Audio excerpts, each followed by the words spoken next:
আসসালামু আলাইকুম। ইফতারের আইটেমগুলোর মধ্যে মোটামুটি সবারই প্রিয় আইটেম হচ্ছে এই ডিম চপ।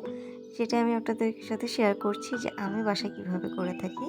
১ম এ এখানে আমি আলু সেদ্ধ করে নিয়েছিলাম। তারপর চটকে এটা নিয়ে নিলাম বাটিতে।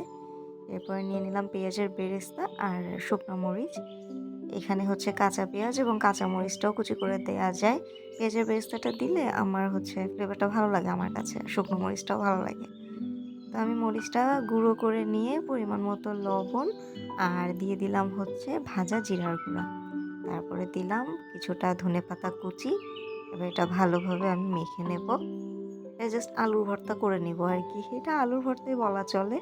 এখানে সরিষার তেল দিলেই ভাত দিয়ে খাওয়া যাবে। এনিওয়েজ আমি এটা হচ্ছে ভালোভাবে মেখে তারপর রেখে দিলাম। আমি হচ্ছে ডিমও সেদ্ধ করে নিয়েছিলাম।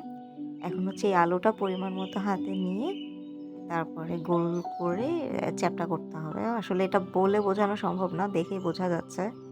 আমি এভাবে চ্যাপ্টা করে নিয়ে তারপর হচ্ছে ডিমটা আমি মাঝখানে দিয়ে দিব।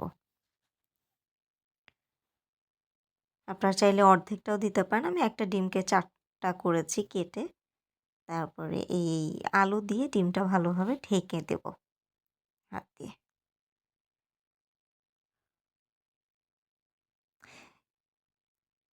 ডিমের চপটা খেলে মানে আলুর চপ আর ডিম চপ একসাথে খাওয়া হয়ে যায়।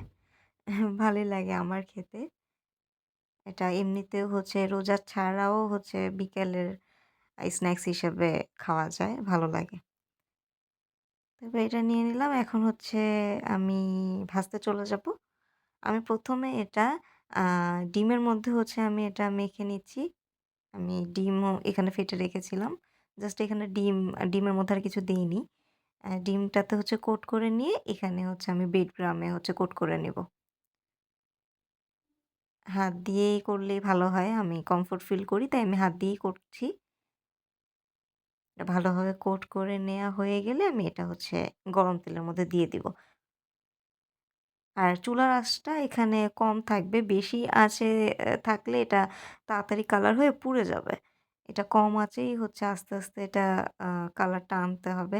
আর এখানে তো সব কুকডই আছে অলরেডি। এখানে কাঁচা কোনো কিছুই নেই যে অনেক সময় নিয়ে করতে হবে। একটু কম আঁচে একটু হালকা এপিঠ-ওপিঠ উল্টিয়ে কালার আসা পর্যন্ত আমি এখানে ওয়েট করছি।